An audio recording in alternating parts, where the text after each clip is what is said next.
sobre este tema. Es más como una iniciativa estadounidense, pero pues también los españoles, que son muy juiciosos en estudiar EPOC, tienen pues como su propia guía, solo que la guía de ellos es de 2021, tiene como un enfoque un poquito diferente, pero pues a grandes rasgos en todo el mundo hacemos o deberíamos hacer lo mismo en EPOC. Entonces, hablaremos del impacto de la definición de esta entidad, el diagnóstico y la evaluación inicial, y finalmente el manejo. No quise incluir exacerbaciones en esta presentación, teniendo en cuenta, lo que yo considero es que eso es casi que un tema aparte, por lo complejo, por lo extenso y por lo juicioso que se debe hacer. Entonces, ¿por qué es necesario que hablemos de EPOC? Una prevalencia bastante importante, hasta 10% en todo el mundo, con una mortalidad de cerca del 5%. Los estadounidenses, que son juiciosos haciendo sus estudios de costos, se han dado cuenta que eso alcanza más del 50% del presupuesto que tienen para enfermedades respiratorias, y en cuanto pues, a un índice de discapacidad que ellos tienen, en Estados Unidos es la segunda causa de discapacidad. Muy relacionado todo eso, pues con toda la limitación funcional y el desgaste, pues relacionado con la enfermedad crónica pulmonar. En Latinoamérica, pues esta es una tablita que uno viene poniendo hace un pocotón de años, y este Prepocol que se hizo en Colombia, en 5 grandes ciudades, pues nos mostró como tal esta prevalencia, pero seguramente esto ya ha cambiado mucho, seguramente todo ha venido en aumento, y entendiendo también que no solamente el EPOC o la EPOC es una entidad secundaria del tabaquismo, sino a polución y muchas otras entidades que más adelante discutiremos. Entonces, sí, seguramente nosotros tenemos una mayor prevalencia de EPOC. Es una enfermedad exageradamente infradiagnosticada. Lastimosamente, mucho del diagnóstico de EPOC se hace en el paciente hospitalizado, cuando hace recurrentes hospitalizaciones por disnea o por fallas ventilatorias, y como les comentaba, es una carga global que va creciendo. Entonces, pues, empezando por la definición, es una enfermedad o una condición pulmonar heterogénea que se caracteriza por síntomas respiratorios crónicos, en los cuales van a predominar la disnea y la tos, que la gran mayoría de veces es productiva debido a anormalidades de la vía aérea y también del alveolo, lo que causa una obstrucción persistente y usualmente progresiva de la vía aérea.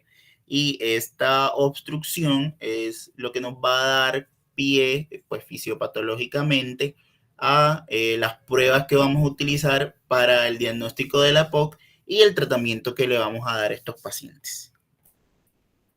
En la guía hace algunos años, pues nos están describiendo unos términos nuevos que pues aún en realidad no tenemos mucha claridad de qué hacer con ellos, pero pues es bueno que empecemos a familiarizarnos con ellos y pues como a anotarlos en las historias clínicas, a estar enterados de eso, porque pues lo que necesitamos es reunir evidencia para en el futuro pues tener como claro qué se puede hacer con esos pacientes y ver si se benefician de algo. Entre esos está ese concepto de pre-EPOC, en el cual vamos a encontrar alteraciones estructurales, por ejemplo, enfisema de más del 5% en la tomografía, pacientes con bronquitis crónica, que pues la definimos como episodios de tos productiva de duración de más de 3 meses, por lo menos en 2 años seguidos. Y ya pues otras alteraciones directamente relacionadas con pruebas de función pulmonar, como son una capacidad de difusión del monóxido de carbono menor del 80%, una disminución del BEF1 o una disminución del BEF1, pues que vaya aumentando los 40 mililitros años, o este concepto que ya más adelante les voy a explicar. Entonces, todo esto lo podemos clasificar como pre-EPOC, porque pues cuando le vamos a hacer la espirometría de estos pacientes es normal. Y pues para hacer diagnóstico de EPOC necesitamos una espirometría. Pero pues definitivamente hay algo llamativo con estos pacientes, ¿cierto? Aún no sabemos bien qué es lo que pasa, pero probablemente la mayoría de ellos progresen a una enfermedad pulmonar obstructiva crónica propiamente dicha. El otro concepto es este de pues, la relación BEF1 y capacidad vital forzada preservada en una espirometría alterada o PRISM para los gringos. Eh, Vamos a ver que hay un BEF1 reducido, lo que nos habla pues fisiológicamente de que hay obstrucción. Sin embargo, como hay una disminución simultánea de la capacidad vital forzada, pues como vemos que es una relación, pues el BEF1 sobre la capacidad vital forzada no va a verse disminuido como tal, porque está disminuyendo tanto el numerador, que es el BEF1, como el denominador, que es la capacidad vital forzada. Entonces, se ha visto en los estudios, y pues en parte por eso empezó como a llamar la atención, de que podemos encontrar hasta el 20% de algunos de los estudios publicados en la literatura. Es un concepto que se tiene más claro en fumadores y que parece estar más relacionado con un aumento con un índice tabáquico alto, con un índice de masa corporal elevado y también a pacientes con mayor edad.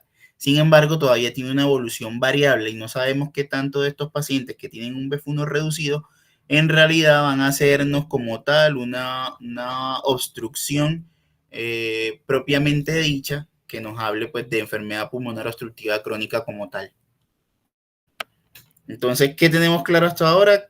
Que debemos empezar a reconocer el concepto, todavía no tenemos evidencia de manejo, y pues lo más importante, que es una necesidad de investigación, y que para eso aparecen estos nuevos conceptos, para en 3, 4, 5 años saber qué hacer con estos pacientes. Y pues obviamente impactar de manera importante la enfermedad, ya que digamos que estos son pues estados previos a la enfermedad como tal. También hay otras definiciones, entre las que quise destacarles EPOC juvenil, 20 a 50 años. Esto nos sirve más que todo pues para pensar en una causa relacionada con el desarrollo pulmonar, ya sea congénito o durante la niñez. Para efectos prácticos de tratamiento no hay como tal diferencias, a menos que encontremos una alteración y pues se le dé el tratamiento dirigido. Y el de EPOC temprano, que pues no debe confundirse con EPOC leve, que en realidad lo que demarca es el inicio biológico de la enfermedad, desde que la anoxa empezó a causar el daño en el pulmón, antes incluso de tener un diagnóstico. Entonces, un concepto más que todo epidemiológico en realidad. No nos sirve en la práctica pues saber o determinar en qué punto empezó como tal la noxa, pero pues esperemos a ver qué nos arrojan más adelante estos estudios. Por ahora pues no confundir EPOC temprano con EPOC leve. Tamización, pues todavía la evidencia nos dice que no es útil, no es necesaria.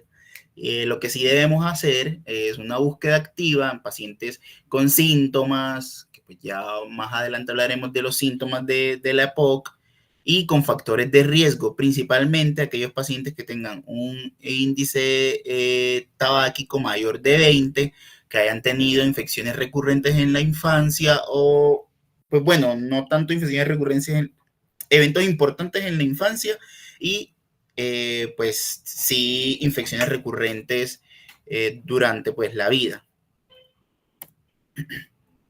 La guía hace algunos años empezó a arrojarnos esta clasificación, que es una clasificación etiológica y que nos ayuda como a despertarnos de un de pronto paradigma que teníamos nosotros con la EPOC, que era secundario a cigarrillo o a biomasa. Entonces, para nosotros, si el paciente no había estado expuesto al tabaquismo, ni activa ni pasivamente, y si tampoco había estado expuesto a biomasa, pues era raro el diagnóstico de EPOC, y definitivamente no. Esta clasificación nos incita a pensar pues que hay otras cosas ambientales relacionadas pues con la genética, relacionadas con el historial de infecciones de nuestro paciente, pues muchas cosas que también nos pueden llevar a desarrollar EPOC. Entonces, como abrir la mente que no todo es cigarrillo, siendo que en realidad cerca del 50% de los pacientes fumadores pesados son los que desarrollan EPOC, así que debe haber algún factor genético pues que predisponga a este tipo de pacientes. El EPOC ambiental, entonces vamos a encontrar asociado a cigarrillos, asociado a polución, entre esas la principal carga pues es la biomasa, pero también exposiciones ocupacionales como orgánicos e inorgánicos, la contaminación ambiental en general, se ha encontrado que juegan un papel muy importante en la EPOC, pues y recordemos que Medellín ha tenido últimamente todos esos problemas de contaminación. Afecta más que todo a mujeres, las características suelen ser menos enfisema y pues tiene una evolución un poco menos agresiva que el EPOC cuando está asociado a cigarrillos. Podemos encontrar el genéticamente determinado, entre lo cual, pues si bien raro, es la más importante de todas esas causas genéticas, que sería la deficiencia de alfa-1 antitripsina. Pues, digamos que nos orientaría a pensar en ello, enfisema, que característicamente lo vamos a encontrar en los lóbulos inferiores y otras entidades asociadas como asma o cirrosis en el contexto de estos pacientes. Pues digamos que pues la guía nos recomienda que así sea una vez en la vida un paciente con EPOC debería tener mediciones de alfa-1 antitripsina, aunque en realidad el grueso de esta población está en aquellos pacientes que desarrollan EPOC menos de 45 años. En ese caso, pues sí es necesario y pues sería que recibieran la reposición de la proteína que hace falta, aunque pues cuando ya hay una enfermedad avanzada no es tan útil este tratamiento. Y pues hay otras variantes genéticas, pero pues que no tienen como tal la misma importancia o el mismo impacto de la deficiencia de alfa-1 antitripsina. También por eventos tempranos en la vida, y son estos pacientes que tuvieron parto pretérmino o que han tenido exposición a cigarrillo, a contaminación, infecciones recurrentes, desnutrición, pues que si bien digamos que suman, puede que ellos solos no nos lleven a un paciente a desarrollar EPOC, pero sí suman cuando uno asocia eso a otros factores de riesgo. Y las infecciones, infecciones recurrentes por virus respiratorio sincitial, tuberculosis, pseudomonas aeruginosa, todo esto finalmente lleva como a cicatrices pulmonares que predisponen a desarrollar esa enfermedad pulmonar obstructiva. Se ha encontrado también una relación importante con VIH, entonces como para tener ahí en cuenta. El EPOC asma, pues que ya es como bastante controversial en realidad. Sí se sabe pues que hay un grupo de pacientes donde hay un predominio de una respuesta TH2 y que pues estos particularmente se benefician de manejo con esteroides, que es el manejo principal del asma.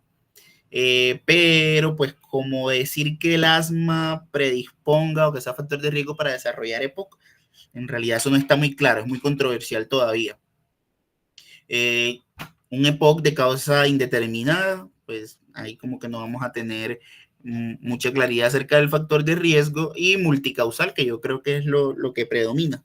No es EPOC, casi nunca el EPOC es unicausal. Entonces, para el diagnóstico, pues tenemos que evaluar eso, ¿cierto? Síntomas y factores de riesgo. Entonces, una disnea progresiva que empeora con el ejercicio, que es persistente, ese paciente que se da cuenta que ya no puede caminar las mismas distancias sin agotarse, o que va con amigos de la misma edad y que siente que ya no puede seguirles el paso. Pacientes que se escuchan sibilancias, paciente con tos crónica, que si bien digamos que la definición de bronquitis es pues una tos con expectoración por más de 3 meses en 2 años seguidos, pues puede que la tos en el paciente con EPOC no sea tan seguida y que no sea productiva necesariamente. Entonces, por eso son muchas cosas de las que uno tiene que agarrarse para pues intentar hacer búsqueda activa de EPOC en mi paciente.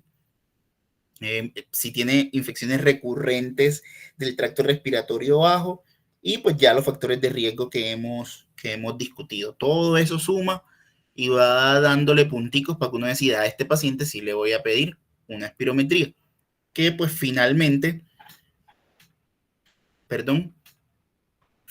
es la que nos va a hacer el diagnóstico. El diagnóstico de la EPOC es espirométrico. Si bien pues uno en la práctica le toca hacer, valga la redundancia, práctico, pues teniendo en cuenta a veces la dificultad que tienen algunos de nuestros pacientes para acceder a los servicios de salud, todo lo que les da vuelta a nuestro sistema a veces para que tengan una espirometría u otro procedimiento, pues un paciente que se sigue exacerbando y que uno tiene factores de riesgo, clínica y pues le es difícil que se haga una espirometría, pues nosotros empezamos tratamiento, pero lo ideal y el diagnóstico como tal de la enfermedad pulmonar obstructiva crónica se hace con espirometría. Entonces la guía es muy juiciosa en ponernos cómo se prepara ese paciente, cómo se realiza la curva, cómo se debe hacer el test de broncodilatación, pues en realidad ustedes no van a hacer nada de eso, a menos que trabajen en una cosa de investigación y les toque hacer espirometrías, pero si hay una cosita que sí me gustaría que tuviesen pendiente al leer las espirometrías, por si se le escapa pues a los técnicos y a los sitios donde lo hacen, y es que nosotros vamos a tomar primero una curva buena, vamos a interpretar que la curva sea continua, eso es importante, y luego de que evaluemos que nuestra curva esté continua, tenemos que evaluar 3 mediciones o 3, pues bueno, nosotros ya no los vamos a ver como curvas, sino como ya las mediciones de los volúmenes, y en esas mediciones de las 3 pruebas o los 3 intentos que hacen los pacientes, evidenciar que no hayan diferencias mayores al 5% o a 150 mililitros. Si las pruebas que hizo mi paciente, si esos 3 intentos no tienen esta diferencia, entonces yo puedo decir que eso es una espirometría confiable y ahí sí voy a tomar el valor mayor de capacidad vital forzada y de BF1 para hacer la interpretación. Esto sería como lo único importante de acá, porque en realidad lo importante es evaluar como tal la espirometría. Entonces en la guía podemos ver un ejemplo de la curva de tiempo y volumen de un paciente pues que no tiene una obstrucción, un paciente normal. Vemos cómo asciende la curva. Entonces esto es tiempo, esto es volumen que sale a través del espirómetro o pues que sale a través de nuestras vías respiratorias al espirómetro, y vemos cómo en el primer segundo pues esto debería ser lo que tendríamos que ser capaces de expulsar según pues la nacionalidad del paciente, la contextura, la estatura, la edad, el peso, según múltiples variables. Y vemos acá como en un paciente con EPOC, lo que debería expulsar en ese primer segundo está pues francamente disminuido, y pues vemos cómo caen las relaciones, que ya vamos a hablar de cuánto debe ser. Entonces, lo que ustedes van a evaluar luego de evidenciar esa curva, que es la más importante y que usualmente la espirometría misma te la clasifica, es que haya una relación BEF1, capacidad vital forzada, menor a 0.7 en la fase post-broncodilatador. Aún eso es un poquito controversial. Los autores refieren que de pronto ese test post-broncodilatador no arroje mucha información. Pues sin embargo aún no han concluido una cosa diferente que utilizarlo en fase post, que utilizar pues el BEF1 sobre la capacidad vital forzada en la fase post broncodilatador. Importante que si el resultado está entre 0.6 y 0.8, uno puede considerar repetir la espirometría. Pues por ejemplo, mi paciente tiene una clínica muy sugestiva, tiene una exposición clara a factores de riesgo que puedan generar EPOC, y yo le hago la espirometría y le sale la relación por encima de 0.7, digamos 0.75, 75%. Yo no me quedo tranquilo, ¿cierto? ¿Cómo no va a tener EPOC si ese señor tiene todo para hacer EPOC?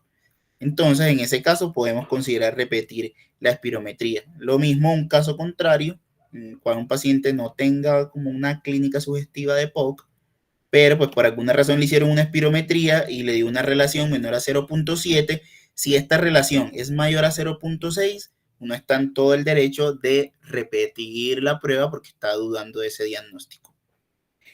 Y hay algunos autores, algunos grupos de neumología que están como muy de acuerdo en usar más que todo valores poblacionales que este valor fijo de BF1 y capacidad vital forzada, porque ellos dicen que pues la mayoría de estudios y, pues, y más que todo en nuestra población, Colombia, que no incluyen en realidad a todos los, que no incluyen a todos los pacientes. O sea, esas poblaciones gringas son muy diferentes a nosotros, las poblaciones europeas son muy diferentes a nosotros. Entonces, lo que hay que hacer es darle la mayor cantidad de información al software del espirómetro para que él en realidad, bueno, y obviamente hacer estudios poblacionales para tener como mediciones propias, como mediciones cada vez individuales. Entonces, el espirómetro, según ciertos parámetros, como ya les dije, de altura, de peso, de edad, de sexo, él nos da un límite inferior y un límite superior de la normalidad para cada paciente. Entonces, es lo que algunos grupos de neumólogos están pidiendo que se haga por los valores poblacionales, es decir, del límite superior e inferior de la normalidad y no por este punto 7 que es un ratio fijo. Sin embargo, aún la guía no apoya eso, no hay evidencia suficiente y lo que tenemos ahora, por lo menos en Gold, es seguir utilizando la relación de BF1 sobre capacidad vital forzada. Entonces, esto es un ejemplo de la vida real, 65 años, es fumadora, 1,53, 79 kilos. Mire aquí cómo nos va, paquete de año, todos estos datos nos los va pidiendo o son necesarios para la realización de la espirometría y pues hacer uno ahí una mejor interpretación. Entonces, acá pues como al revés a como estaba en la gráfica de la guía, tenemos la curva de volumen y tiempo y pues vemos claramente como en este primer segundo pues no hubo como tal un buen volumen de aire. Y pues vemos la curva característica del paciente con EPOC, que es un BF1 caído con una meseta que luego se hace acá. Entonces ya con esa imagen uno dice probablemente este paciente sí tenga una obstrucción. Y vamos a evaluar lo que les dije, las tres pruebas, evaluando que no tengan una diferencia de más del 5% o más de 150 mililitros. Y pues vemos unos 60, unos 58, unos 51 y del BF1, 110, 109, 105. Pues no hay una diferencia como tal, entonces uno sí confía en esta espirometría y pues toma la prueba donde haya mayor volumen de BF1 y de capacidad vital forzada, que es esta primera prueba que hizo, este primer intento que hizo. Acá les encuadraba lo que les decía, esto es lo que alguien intenta hacer, que sea por valores poblacionales, entonces definir que el BF1 está abajo si está por debajo del límite inferior de la normalidad. Si esto fuera así, en este caso pueden ver que no tendríamos bueno, no, aquí sí. Aquí sí hay una disminución del BF1 según el límite inferior de la normalidad. Y también lo estamos viendo ahora que hagamos la relación más adelante. Entonces, la prueba que la prueba que utilizamos, que es la que más volumen tiene, y esta es la que vamos en realidad a estudiar y la que le vamos a hacer la relación BF1 y capacidad vital forzada. Eh, entonces, hacemos la prueba post-broncodilatador y evaluamos si hay un cambio de más del 12%, de más de 200 cc en el volumen del BF1 para evaluar si este paciente responde o no responde a broncodilatadores. Y si acá hay algún cambio en la relación BF1 o capacidad vital forzada. Acá le hacen al presi. Entonces, aquí vemos que la relación acá 68, que la relación es 68,8 y luego que hacemos el post, pues la relación también es 68,9, entonces hacemos como tal diagnóstico de POC con una disminución de menos del 0,7 o menos del 70% de la relación BF1 capacidad vital forzada. Como les dije, si este cuadro clínico no fuera sugestivo de POC, estaríamos en todo el derecho de repetirle esta prueba a nuestro paciente. Entonces, una vez uno hace diagnóstico de POC, lo que viene son las clasificaciones y tenemos pues una clasificación por la severidad de reducción del BF1 que se relaciona con pues calidad de vida, con disminución de calidad de vida, con mortalidad y rehospitalizaciones. Entonces, un paciente lo podemos tener en un GOL leve si tiene más de 80 de BF1, si tiene entre 50 y 80 de BF1, una moderada o GOL 2, GOL 3, que es grave ya, entre 30 y 50% y muy grave en menos de 30%.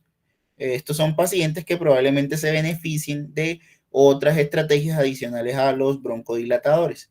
Y hay una cosa muy chévere que me parece de esta guía, es que le está apuntando mucho a todo lo que es el manejo paliativo de estos pacientes, que un paciente con EPOC grave o muy grave es un paciente paliativo, un paciente con cáncer, eso tiene una limitación funcional bien importante, paciente en depresión, pues son muchas cosas las que se adicionan a un diagnóstico de estos. Y la guía pues está siendo muy juiciosa en concienciar acerca de los cuidados paliativos en estos pacientes. Los podemos clasificar por síntomas también, que es muy, muy importante, porque de esta manera vamos a intentar impactar en la enfermedad del paciente antes que nos haga una exacerbación. El MMRC, que es pues un cuestionario más viejo que el CAT, que se ha utilizado hace mucho, que se tiene buena experiencia con él y que además es muy práctico, muy fácil de utilizar, como esa clasificación de NIHA de falla cardíaca. Y el CAT es un cuestionario un poquito más nuevo, un poquito más complejo de hacer, pero pues también tiene buena correlación con la sintomatología del paciente. Entonces los puntos claves acá, que ya los vamos a ver, van a ser pues 2 o más y acá 10 o más. Las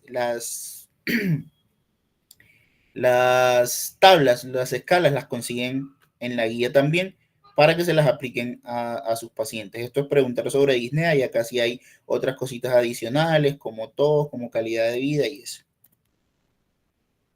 Y la otra clasificación importante es definir si mi paciente es exacerbador o no exacerbador, porque el paciente que es exacerbador frecuente tiene un peor pronóstico, mucho más riesgo de hospitalizaciones que un paciente que no se exacerba. Y ya consideramos un exacerbador frecuente con más de 2 exacerbaciones. Que más de 2 exacerbaciones, y esto va a ser lo único que voy a decir de las exacerbaciones, no es la exacerbación que llega y se hospitaliza y que tenemos en urgencia y que pasamos y se queda 5 días hospitalizado y luego se va para la casa. Eso no es una exacerbación, o sea, sí es una exacerbación, pero es una exacerbación con hospitalización. El paciente, desde que tenga que usar broncodilatadores de acción corta, desde que tenga aumento de la tos, aumento de la disnea, aumento de la purulencia, ya está haciendo una exacerbación, así no se hospitaliza necesariamente. Entonces, a bajar un poquito el umbral para clasificar a mi paciente como exacerbador, porque a estos pacientes les va muy mal y como ya vieron en el impacto de la enfermedad, esto da mucha discapacidad. Entonces, muy alerta. Y pues acá podemos ver la clasificación. Eh, lo que vamos a tener según el BF1, según los síntomas y según las exacerbaciones. Entonces, con esos síntomas y esas exacerbaciones, vamos a hacer otra clasificación que pues podríamos decir que es la clasificación más importante de hacer en un paciente con EPOC. Pues uno, porque reúne las dos importantes y dos, porque nos va a definir el tratamiento de nuestro paciente. Con esa clasificación es que vamos a iniciar los broncodilatadores. Entonces, Antes era ABCD, sí, no sé si algunos alcanzaron a estudiarlo así, pero pues hace 2 años se dieron cuenta que eso de C y D era como lo mismo, que lo importante era que el paciente se exacerbaba. Entonces, en la clasificación A vamos a tener a pacientes que no están tan sintomáticos y pues que han tenido o ninguna o una exacerbación moderada en el año.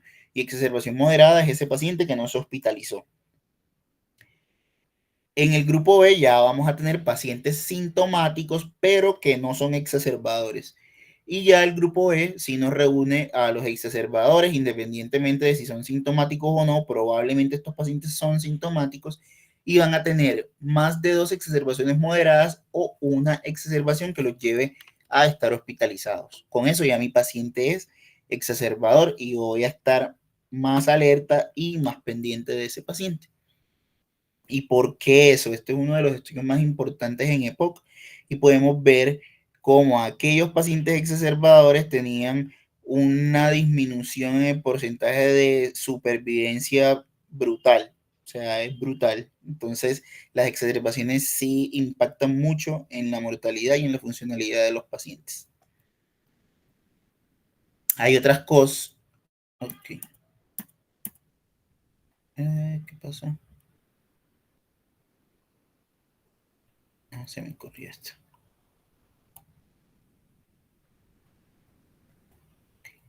Listo. Eh,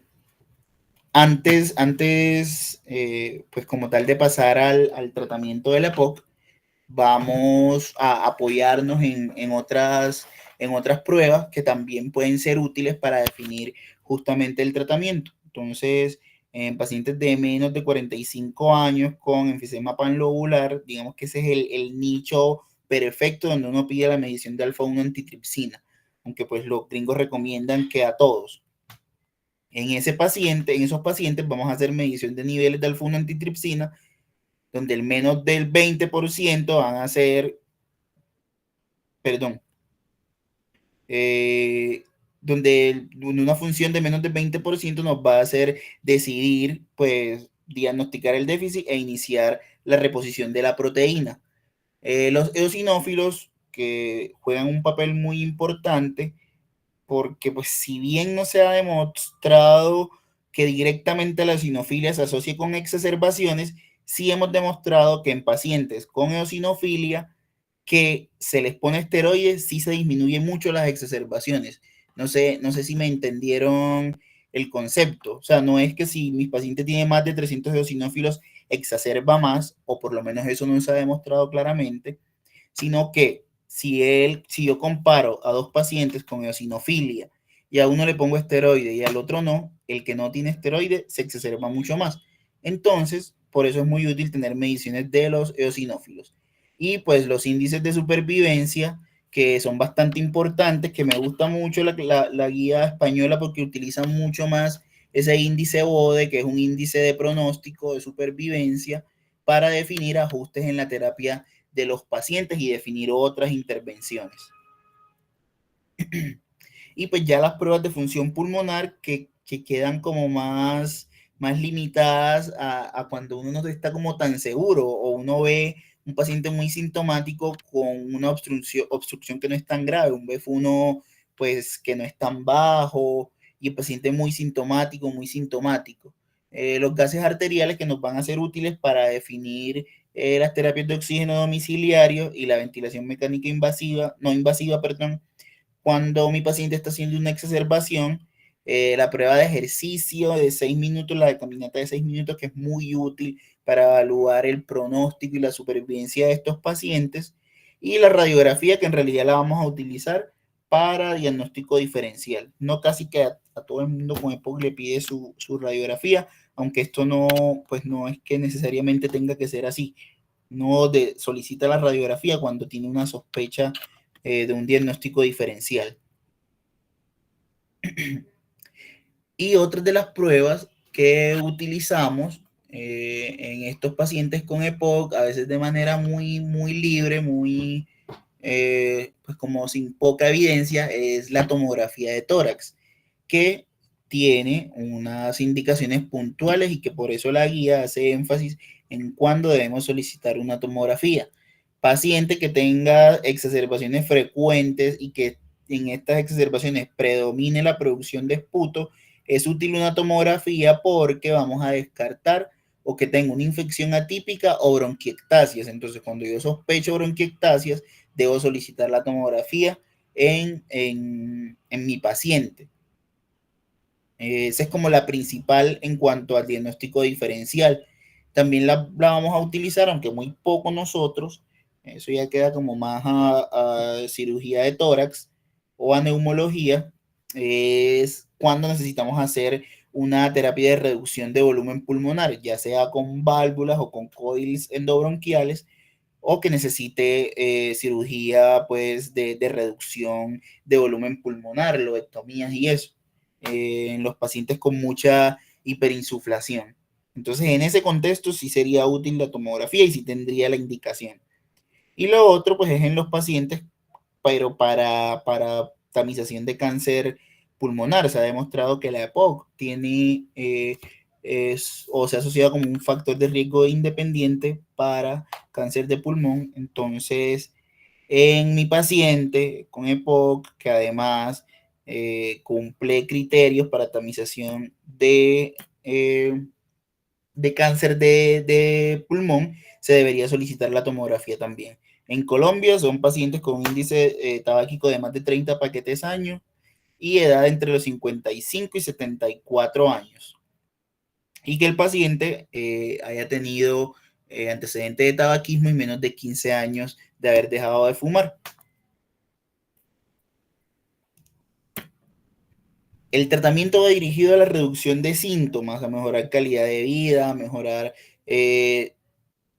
exacerbaciones, a disminuir las exacerbaciones como tal y pues obviamente reducir pues la mortalidad en estos pacientes. Entonces es muy importante detectar y empezar el tratamiento temprano de la POC. Nosotros vemos pacientes que se exacerban y que uno los interroga y tienen 5 años de síntomas y varias consultas médicas y nadie se ha como atrevido a ponerle un inhalador de acción prolongada y lo que vemos es pacientes tratados con inhaladores de acción corta en casa y exacerbándose y exacerbándose y exacerbándose. Entonces, la idea es que ustedes desde que salgan a trabajar es a empezar tratamiento de POC, que eso es lo que necesitamos, a diagnosticar y a poner tratamientos de POC a los pacientes. ¿Qué es lo primero? Dejar de fumar. Dejar de fumar en el paciente en quien la POC está relacionada con el cigarrillo. Es muy difícil, por eso tenemos que apoyarnos de todo lo que se pueda, citas con toxicología, con psiquiatría y ya definir tratamientos médicos que se ha demostrado comparar con placebo que son útiles en conseguir que el paciente deje de fumar. Entre los medicamentos pues más típicos o más disponibles, la vareniclina y el bupropion. Aún todavía cigarrillos electrónicos y los vapeadores son controversiales. Algunos pues los utilizan como una transición, pero eso todavía no tiene como tal evidencia. Yo recuerdo incluso que hubo un estudio que decía que 3 minutos de cantaleta en el consultorio hacía que los pacientes tuvieran una disminución en el consumo de tabaco. Pues intentarlo también, todas las estrategias para que los pacientes dejen de fumar. La vacunación, otra estrategia muy importante, con mejor evidencia, vacunación para influenza y vacunación para neumococo en todos los mayores de 65 años y en pacientes con EPOC o con otras enfermedades crónicas, incluso en menos de 65 años. ¿Qué vamos a impactar con esto? Reducir la frecuencia de neumonía y de exacerbaciones en el contexto de pues, infección por neumococo. Nosotros en Colombia tenemos dos vacunas, la de 13 bares y la de 23 bares. Bueno, eso es idealmente, pues idealmente la recomendación, el paciente que no sea vacunado es que reciba la de 13 cerobares y al año la de 23. Y como a los 5 años, un refuerzo de la de 13 cerobares. Eso sería como el escenario ideal. A veces a uno le toca como jugar con eso porque hay pacientes que se pusieron primero la de 23 cerobares o pacientes que sí, más que todo eso, es que se ponen primero la 23 cerobares, entonces a uno sí le toca esperar un poquito para poner la de 13 cerobares. Pero lo más importante lo más correcto es hacerlo de esa manera. La de 13, al año la de 23 y luego a los 5 años un refuerzo de la de 13. Y pues obviamente COVID, eh, vacunarse para bordetela, vacunarse para varicela zóster, a los viejos hay que vacunarlos. Pero lo que más nos importa en EPOC es neumococo e influenza. Esto es como lo que recomienda la guía. Esto es lo que recomienda la guía, porque los gringos tienen esa PCV15. Yo no estoy seguro si nosotros tenemos esa acá, la vacuna conjugada de 15 cerobares. Se me olvidó revisar. Pero de la que sí estoy seguro que tenemos es la 13. Y pues ya entramos en materia en cuanto al manejo farmacológico como tal importante y que más impacta en los pacientes con EPOC. Hay que hacer una elección apropiada del dispositivo, eso lo van cogiendo en la práctica, hacerle un seminario de eso, pues sí, puede ser útil y nos da algunas herramientas, pero eso más que todo lo van cogiendo en la práctica. Obviamente depende de la disponibilidad del dispositivo que tengan, idealmente minimizar el número de dispositivos, es decir, entre más se pueda combinar la terapia mejor. Muy importante cuando vamos a escoger a nuestro paciente, pues ver si es muy viejito o muy flaquito, que esos pacientes, los que son inhaladores de polvo seco, se les queda en la orofaringe. Eh, ¿Qué otra cosa? Bueno, ahí en ese contexto, los de dosis medida, idealmente evaluar la necesidad de una inhalocámara, porque hay pacientes que por mala técnica, pues no dejan el tiempo suficiente el inhalador. Y pues una recomendación que me parece muy útil, y es que los médicos deberían prescribir solamente los dispositivos que sabemos manejar. Nosotros descuidamos mucho esa parte y muchas veces las exacerbaciones recurrentes de los pacientes son porque no saben usar el dispositivo, porque no nos hemos dado cuenta en la consulta que el paciente no sabe usar el dispositivo. Y pues uno se reúne con los neumólogos y escucha millones de cuentos que pues son chistosos, pero que en realidad es muy triste porque estamos dejando que nuestros pacientes se exacerben, que pierdan calidad de vida, que se mueran porque no estamos haciendo un correcto juicio de cómo están utilizando ellos los inhaladores. Apoyarse de quien uno pueda. A veces en la consulta es difícil, si la consulta es de pocos minutos, más difícil todavía. Si el paciente tiene otras comorbilidades, también más difícil aún. Pero ver si terapia respiratoria donde yo estoy me puede ayudar, si las auxiliares están capacitadas para enseñar o si las jefes. En fin, uno va buscando las estrategias. Idealmente, cuando se da de alta el paciente, pues por lo menos uno visualizar que haga bien la inhalación antes de irse cuando uno pues los manda con el inhalador. Entonces el algoritmo de manejo, como les dije, esta clasificación es muy importante porque nos indica cómo debemos tratar a esos pacientes. Los pacientes del grupo A, que son los que no son sintomáticos y no son exacerbadores, podemos utilizar un broncodilatador. Y si uno es muy estricto y pegado de la evidencia, en esos pacientes hasta los inhaladores de acción corta son útiles, pero expertos, la guía, yo, queremos que mejor estén con un LAMA o con un LAVA, es decir, con un antimuscarínico de acción prolongada o con un beta-2 agonista de acción prolongada. No hay diferencia entre escoger uno y otro, como vieron ya al elegir el dispositivo, el que sepan usar, el que tengan disponible, el que sea útil para el paciente, el que pueda usar el paciente.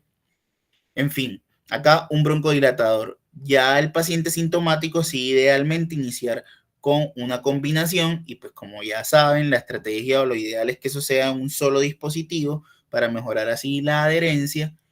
Y cuando estamos en el grupo exacerbador, vamos a considerar, aquí es donde va a tener más importancia, la medición de los eosinófilos. Si mi paciente tiene más de 300 eosinófilos y es exacerbador, de entrada le empiezo con triple terapia. Es decir, el beta-2 agonista de acción prolongada, el antimuscarínico de acción prolongada y el esteroide inhalado. Digamos que a veces uno cree o es intuitivo pensar de que si yo le estoy dando 3 medicamentos, pues probablemente la terapia sea mejor. Entonces a veces uno ve ese paciente con EPOC que se hospitalizó en UCI 3, 4 días, luego pasó a sala 5 días más hasta que se fue a su casa y uno pensaría, siendo una primera exacerbación, que pues mejor que esté con la triple terapia, ¿cierto? Porque pues tiene 3 medicamentos, pero en realidad ese beneficio de disminución de exacerbación solo se demostró en pacientes con eosinófilos por encima de 150 y lo mínimo por encima de 100. Entonces, si mi paciente es la primera vez que exacerba, yo le voy a empezar esteroides solo si tiene más de 300. Si mi paciente se sigue exacerbando o si sigue sintomático, yo le voy a empezar esteroides solo si encuentro eosinófilos por encima de 100 mililitros cúbicos, porque ponerle en menos es someterlo a los riesgos y no darle los beneficios que es la disminución de las exacerbaciones. Entonces, no es como que uno pone el AMA, luego pone el ABA y luego el esteroide porque es el que viene. No, el esteroide en EPOC tiene indicación. Que más adelante salgan estudios y que comprueben lo contrario, faltaría verlos, pero todavía no.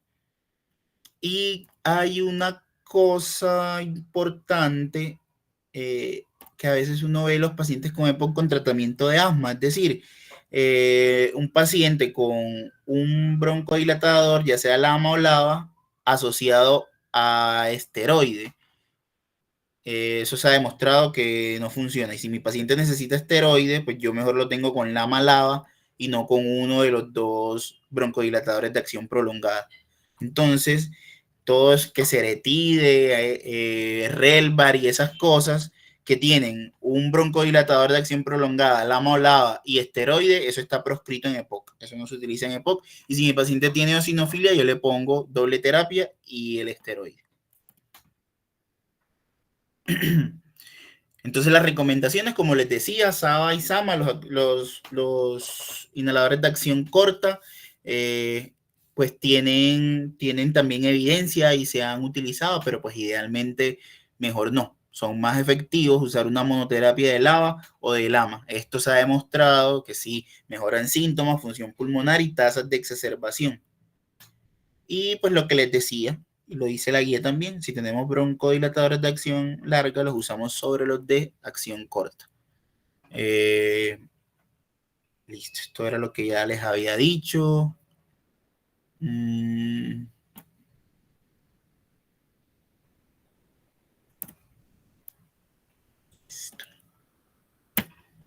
Entonces, los esteroides, aquí podemos ver pues como una gráfica donde en realidad vamos a ver por qué es que les sirve a los pacientes con eosinofilia, y es que esos pacientes, la inflamación de las vías aéreas predomina es una respuesta TH2, que es mediada por eosinófilos tisulares y pues que hay una buena correlación del nivel de los eosinófilos en sangre con los eosinófilos en las vías respiratorias. Y pues como sabemos el efecto tan importante que tienen los esteroides sobre los eosinófilos, pues por eso creemos que a este tipo de pacientes les va mejor. Y pues por eso, pues esa es la hipótesis de por qué estos pacientes que son hipereosinofílicos se exacerban menos cuando están en contexto de esteroides. Y acá vemos pues todos esos efectos adversos relacionados con usar esteroide en quien no lo necesita. Aumento de infecciones, de colonización, de eventos adversos, de neumonía y pues sin lograr ninguna respuesta en realidad en exacerbaciones. Entonces, muy importante que tengan claro cuando uno pone esteroide en pacientes con EPOC.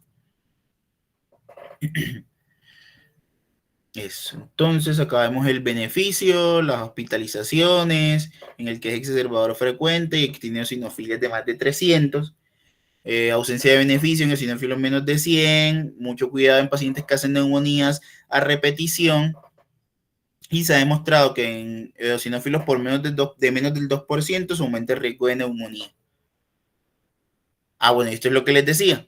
No se apoya el uso de lava esteroide si hay indicación de esteroide. Si tenemos indicación de esteroide, lo ponemos junto con los otros dos medicamentos.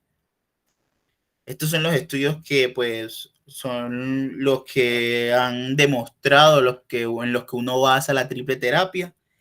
Ethos e Impact, eso pues si quieren los revisen. Yo aquí los traía como por si daba tiempo, pero ya vamos como un poquito cogidos.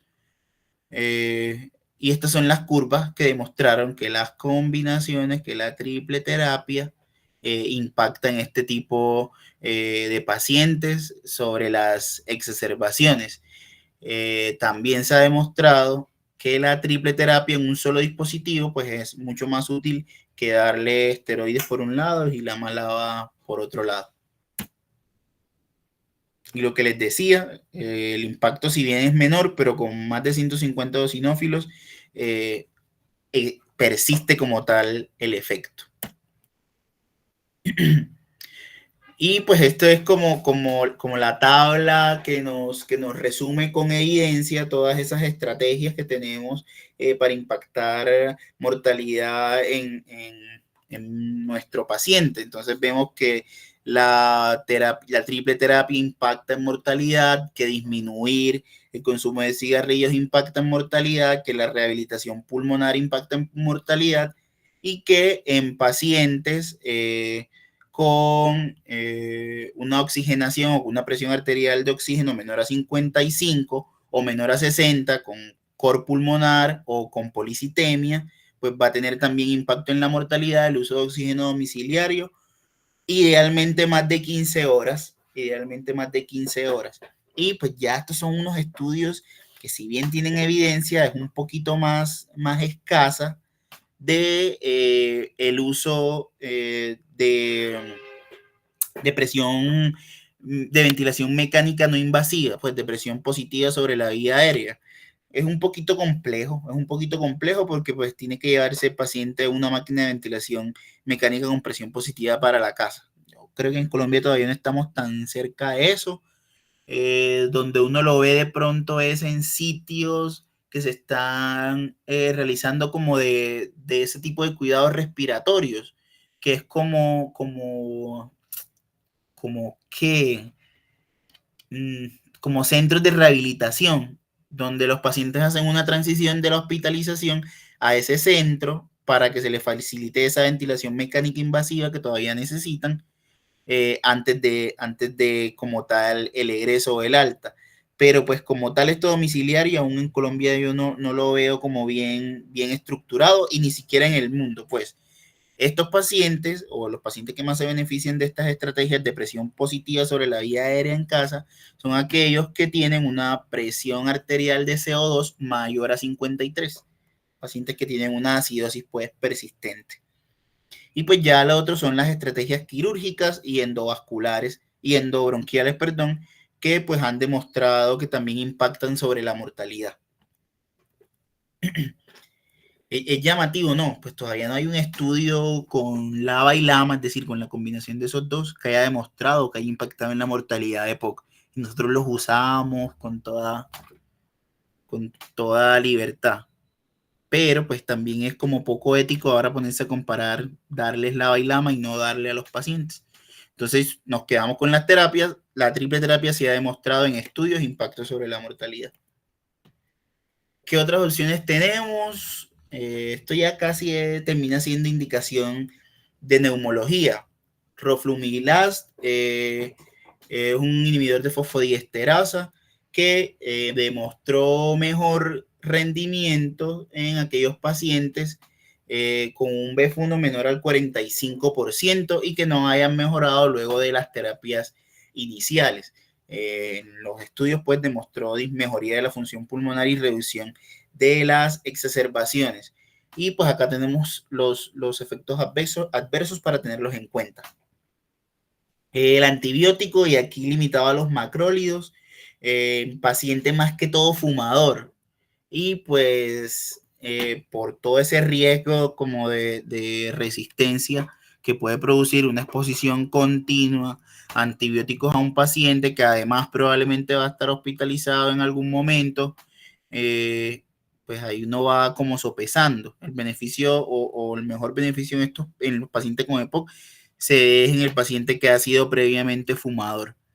Y pues se da una dosis de acitro o de claritromicina interdiaria. Lo máximo que se llega a usar es hasta 12 meses. Ojalá uno tuviese que llegar hasta ese punto. Eh, bueno, del roflumilaz, que el escenario clínico o el fenotipo clínico preferido para utilizarlo es en el paciente que tiene bronquitis crónica. Y acá vemos como el algoritmo del paciente que hace disnea y que hace exacerbaciones, y es a los puntos a los que se enfoca la guía, en estudiarle la disnea a mi paciente y en estudiarle bien juiciosamente las exacerbaciones. Muchas veces pues uno le toca evaluar diferenciales de esta disnea cuando no mejora con el LAMA y con el LABA juntos. Y si el paciente se exacerba, muy juiciosos midiendo los eosinófilos, si tiene más de 300 es indicación de esteroides, es decir, de triple terapia. Si tiene menos de 300, bueno, acá empezamos LABA o LAMA. Si tiene menos de 300, la terapia combinada. Si mi paciente se exacerba nuevamente evaluamos los eosinófilos. Si tiene más de 100, se beneficia de triple terapia. Hasta más de 100 todavía hay beneficio de corticoides. Y si tiene menos de 100, pues ya mirar las otras estrategias, ¿cierto? Roflumilasa, citromicina. Si el paciente tiene muchas secreciones o secreciones muy secas, N-acetilcisteína. Y ahí uno se va agarrando esas cosas que en realidad lo que mejor evidencia tiene son el roflumilast y la citromicina. Las metilsantinas como la terbutalina, eso quedó proscrito. Esteroides orales, más efectos adversos que beneficios.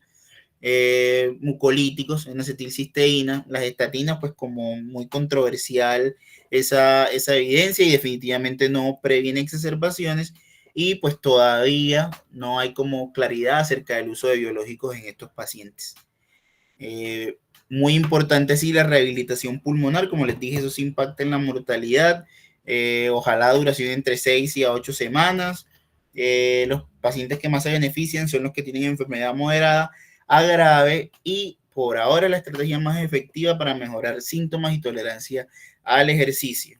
Y pues a eso se le está apuntando en el país y en la ciudad, tener este tipo de centros, así como se hace con los pacientes cardiovasculares, también con los pacientes respiratorios.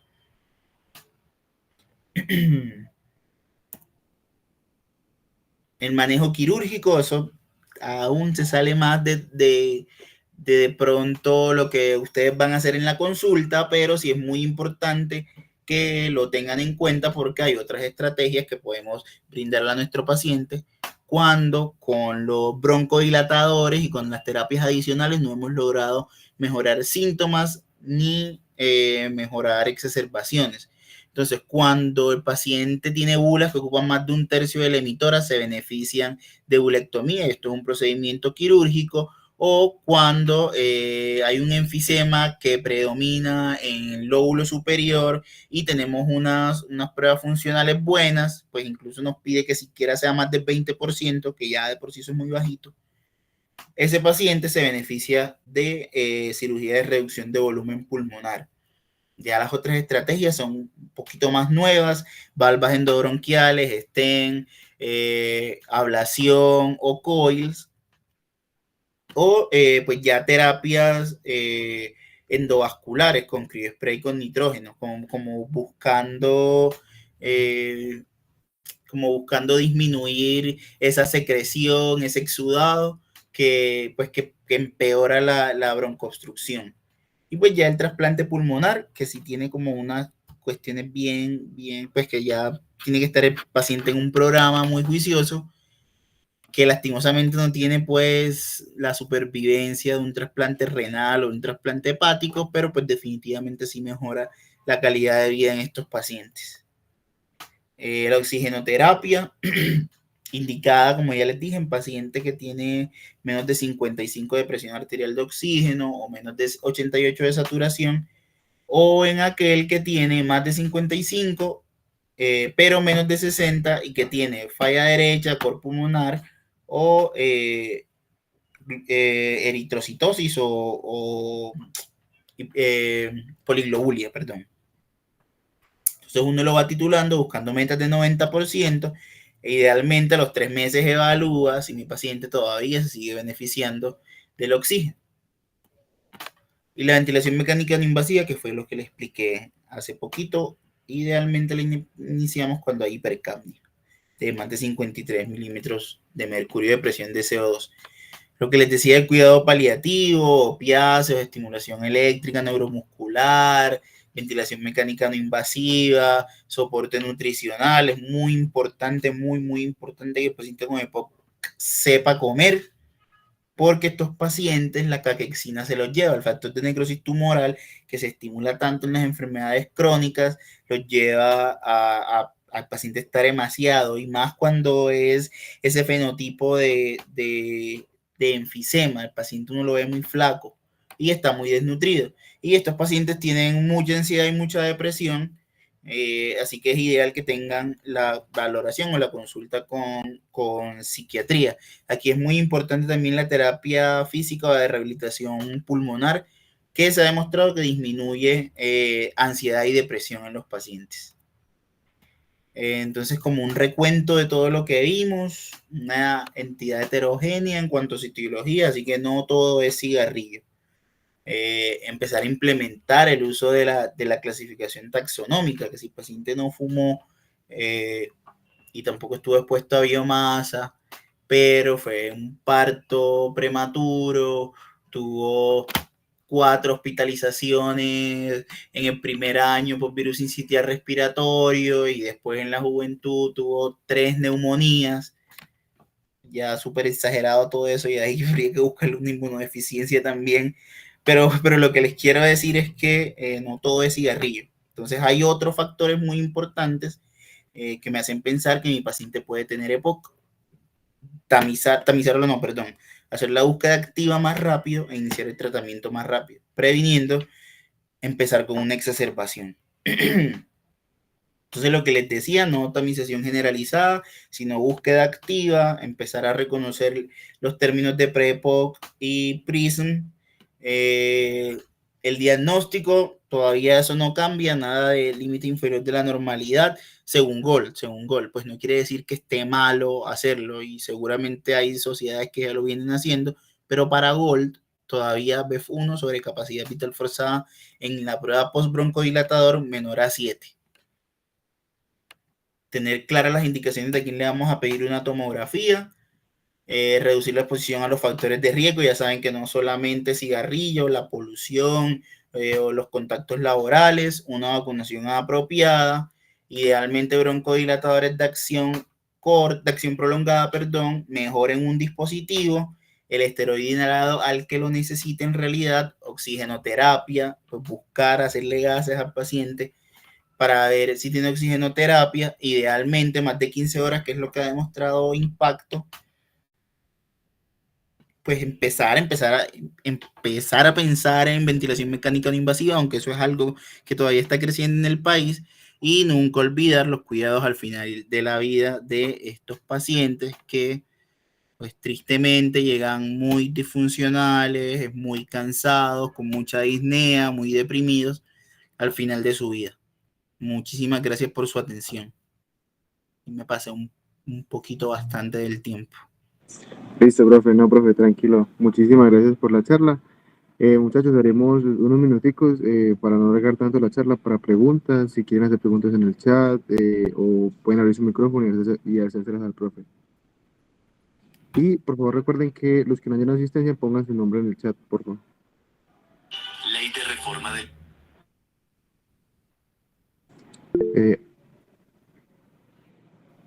Listo. ¿Alguien tiene preguntas para que alce la mano o pregunte por el chat?